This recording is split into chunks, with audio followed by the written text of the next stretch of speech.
안녕하세요. 토요미스테리 디바제시카입니다.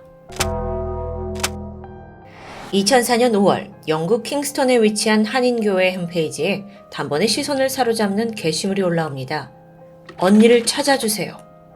글쓴이는 이 교회에 다닌 언니가 실종이 된 것 같다면서 한국인 교인들에게 도움을 요청하고 있었죠.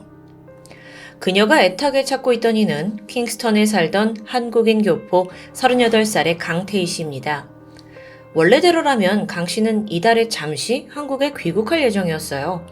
하지만 강 씨가 돌아오기로 한 날 가족 누구도 연락을 받지 못했죠. 심지어 그 주가 다 가도록 강 씨는 감감무소식입니다. 한국에 있는 강 씨 동생은 너무 불안하잖아요.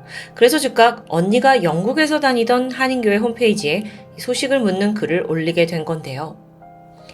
강태희 씨에 대해 좀 더 알아보면 그녀는 지난 1997년 3살 연하의 영국인 남편 폴 달튼과 결혼했습니다. 이후 영국에서 6살 딸과 함께 단란한 가정을 꾸리고 있었는데 물론 한국에 있는 가족들은 남편 달튼에게도 연락을 해보았죠. 이때 남편이 뜻밖의 소식을 전합니다. 자신들이 얼마 전 부부싸움을 크게 했고 그녀가 집을 나가 가출을 한 상태로 그냥 연락이 두절됐다는 겁니다. 아니 이거 어찌 보면 너무도 심각한 상황이잖아요. 근데 웬일인지 남편 달튼은 굉장히 토연한 목소리입니다. 심상치 않음을 느낀 강 씨 여동생은 직접 언니를 찾으러 영국행 비행기에 몸을 실게 되죠. 한편 강 씨가 다니던 이 한인교회 목사님도 홈페이지 글을 읽게 되었습니다. 그는 강 씨의 소재를 확인하기 위해 그녀의 집으로 먼저 전화를 걸었어요. 연락이 되지 않죠. 주변을 수소문해 보니까 강 씨가 남편과 함께 영어 학원을 운영하고 있었거든요. 그래서 목사가 직접 해당 영어 학원에 찾아갑니다. 학원 문 역시 굳게 닫혀 있어요. 좀 이상했죠? 이 학원은 항상 학생들로 북적이던 인기 있는 학원이었거든요. 불길함은 더 커져만 갔습니다. 한편 강 씨의 여동생이 영국으로 향하는 동안 남편 달튼의 행적도 어딘가 수상합니다. 일단 그는 자신의 부모님에게 전화를 걸어서 이때 녹음해둔 음성 메시지가 추후 확인이 되는데 내용이 충격적이었어요. 죽이려고 한 건 아니에요. 그냥 한 대 쳤는데 사고가 났어요. 뒤늦게 이 메시지를 확인한 달튼의 부모도 깜짝 놀랐죠. 그리고는 당장 아들의 집으로 달려갑니다. 집엔 아무도 없었는데요. 시아버지는 아들과 며느리의 흔적을 찾으려고 집 곳곳을 둘러보는데 이때 주방에서 예전에는 보이지 않던 대형 냉장고 한 대가 눈에 띄었습니다. 조심스럽게 문을 열어봤죠. 안에는 수상한 비닐봉지들이 여러 개 담겨 있습니다. 잠시 후 시아버지는 그중 하나를 열어보고 주저앉고 말아요. 안에 들어있던 건 토막난 시신의 일부였습니다. 달튼의 부모는 당장 경찰에 신고를 했고 경찰이 와서 비닐봉지들을 수거한 후 이내 사체는 감식에 들어갑니다. 상황을 보니까 시신이 총 9개의 비닐봉지에 나뉘어져서 담겨 있었어요. 감식 결과 이 시신은 실종된 한국인 강태희 씨로 확인되었고요. 그토록 찾던 언니가 자택에 있는 냉장고에서 토막 시신으로 발견된 거죠. 현장을 조사한 결과 이 집에서 사건이 벌어진 건 확실해 보였습니다. 외부인이 침입했다는 흔적은 없었거든요. 또 결정적으로 부모님에게 남편이 남긴 메시지로 봐서 유력한 용의자는 단 한 명, 바로 남편 폴 달튼입니다. 경찰은 즉시 그의 위치를 추적했죠. 근데 보니까 이미 영국에 없어요. 일본으로 도주를 한 겁니다. 그래서 영국은 그가 다시 영국으로 돌아올 수 있도록 회유와 협박을 시도하게 되는데요. 결국 시신이 발견된 지 2주 만에 남편 폴 달튼이 영국으로 돌아왔고요. 히드로 공항에서 긴급 체포되었습니다. 그런데 지금까지 그는 이 사건의 유일한 용의자입니다. 그럼에도 불구하고 달튼은 살인 혐의를 끝내 부인해요. 아니 자기 집 냉장고에 시신이 있었고 또 남편은 의문스럽게 해외로 도피를 했잖아요. 근데 자기가 죽였다는 증거가 있냐는 거예요. 누군가 아내를 살해한 후에 그렇게 시신을 유기했을 수 있다는 주장이죠. 결국 그가 이렇게 자백을 하지 않으면서 수사는 하염없이 길어졌습니다. 그렇게 무려 1년이라는 시간이 흘렀고요. 영국 경찰이 포기하지 않고 끈질기게 추궁한 끝에 결국 달튼은 범행 일체를 자백합니다. 1년 만에 이뤄낸 쾌거였습니다.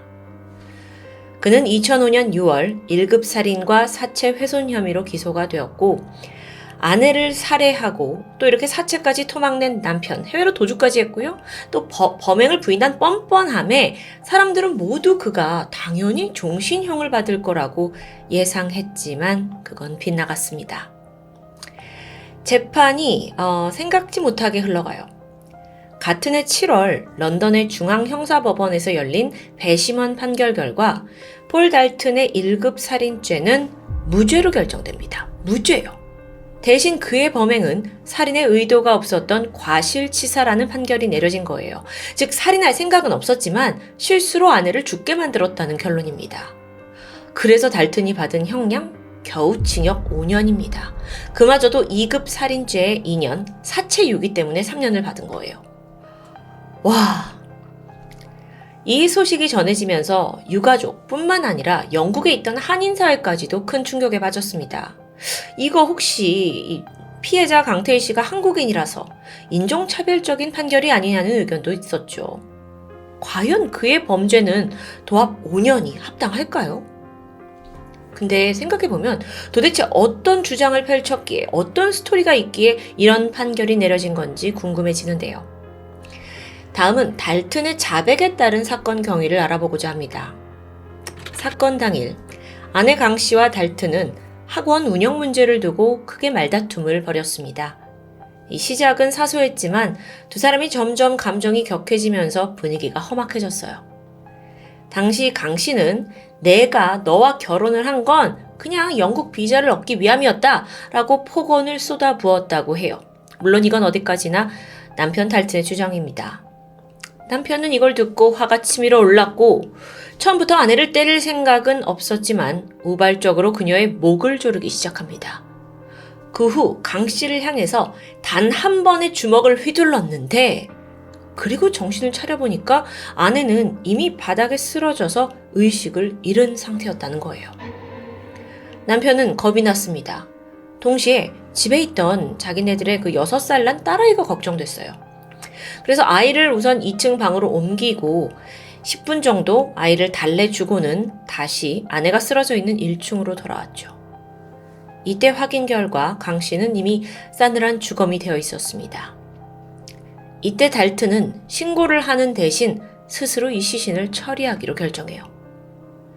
그는 가장 먼저 가전제품 매장을 찾아가서 대형 냉장고를 구매했고요.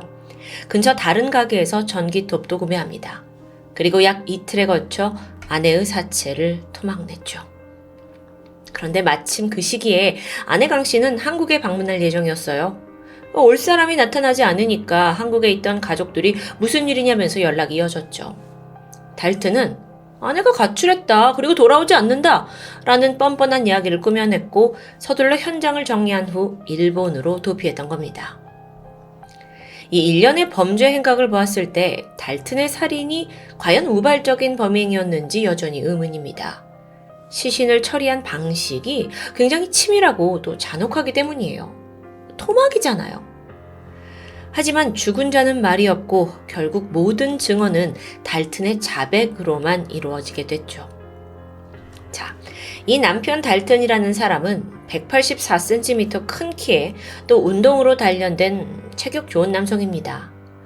근데 아무리 이렇게 건장한 남성이라도 과연 단 한 번의 주먹질에 사람이 사망할 수 있을까? 이게 좀 궁금해지는데 시신 감식 결과를 보니까 강 씨는 주먹으로 턱을 맞았어요. 그런데 이게 턱뼈가 부러지면서 상당한 피를 흘렸죠.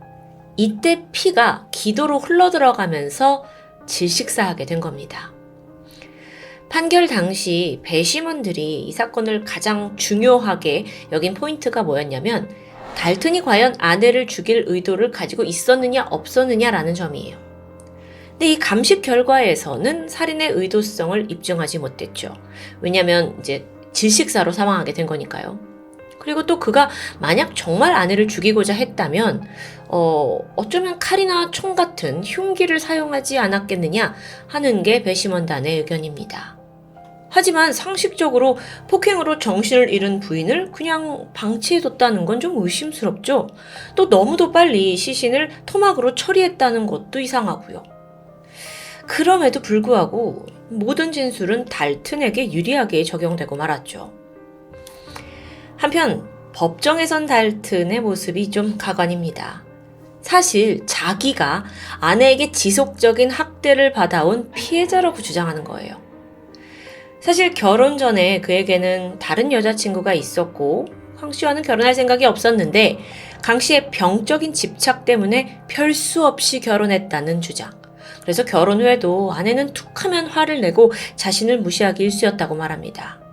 그녀는 늘 폭력적인 성향이 있었고 본인은 그런 아내를 7년간 꾹 참아왔다고 말하는데 여러분 당시 이런 내용은 여과 없이 언론에 공개가 됐어요.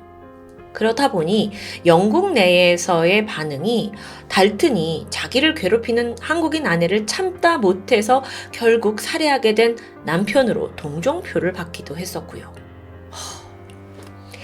또한 달튼은 이 부부가 운영하던 학원의 수입도 아내가 독차지했다고 말합니다.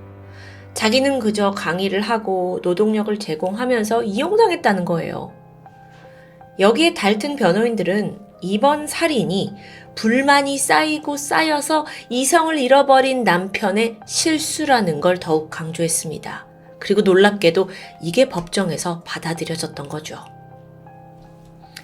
12명의 배심원들은 피해자 강 씨가 이 범행의 원인을 제공했다고 판단했어요. 그 결과 형량이 대폭 줄었고요.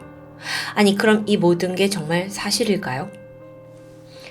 죽은 강 씨 유가족에 의하면 달튼의 주장은 터무니없습니다.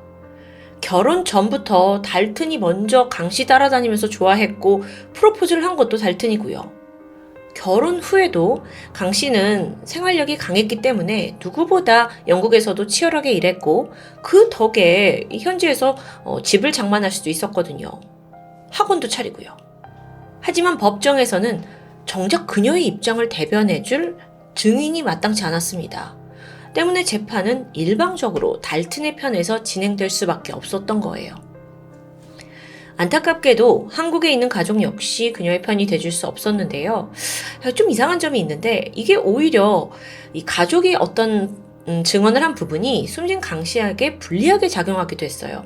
어떻게 된 거냐면 과거 강 씨는 남편과 부부 싸움을 한 적이 있습니다. 이때 강 씨의 동생이 이야기를 듣고 외국인 형부에게 편지를 썼어요. 이 안에 무슨 내용이 있었냐면 언니가 화를 내도 그때뿐이고 뒤끝은 없지 않아요. 두 사람이 잘 살았으면 좋겠고 좀 그런 성격들을 용서해 줬으면 좋겠어요. 제가 대신 미안해요. 동생은요. 언니의 결혼 생활을 도와주고자 하는 의도였겠죠. 하지만 이와 달리 영국의 법정에서는 이게 봐라 언니가 분명 성격에 문제가 있는 거를 지금 동생도 인정하고 있지 않느냐 라고 해석이 돼버립니다. 그래서 성격에 문제가 있었다는 걸 오히려 뒷받침하는 증거가 돼버린 거예요. 수사가 한창 진행되던 2004년 10월 영국 경찰청에서는 강 씨의 가족을 방문한 적이 있습니다. 이 방문의 목적이 뭐였냐면 유족을 좀 위로하고 수사 과정을 설명해 주겠다는 거였죠? 하지만 나중에 보니까 진짜 목적은 따로 있었어요. 경찰 측은 강 씨 어머니에게 사위인 폴 달튼이 생각보다 좀 적은 형량을 받으면 어떻게 하겠냐라고 질문하게 되는데 이때 피해자의 어머니 머릿속에 떠오른 건 어린 손녀였습니다. 그래서 감옥에서 오래 살면 뭐 하겠냐. 그래도 얼른 나와서 손녀를 좀 잘 키워주고 잘 살았으면 좋겠다라고 대답합니다. 그런데 이 말이 영국에서는 또 다르게 해석돼요. 피해자 유족이 이 남편 달튼의 처벌을 원하지 않는다라는 공식적인 의사표시로 둔갑해버린 겁니다. 이 때문에 유가족은 더 새로운 증언조차 할 수 없게 되었고요. 이게 무슨 답답한 상황이에요. 일각에서는 영국 검찰 측이 처음부터 1급 살인을 받아낼 의지가 이건 아예 없는 거 아니냐라는 의혹도 있었습니다. 검찰이 재판에 요청한 증인이라고는 달튼의 부모님 그리고 달튼과 가까운 주변인들 뿐이에요. 그러니까 강 씨와 친분이 있는 지인이나 가족들은 아예 출석 요구를 받은 적도 없고요.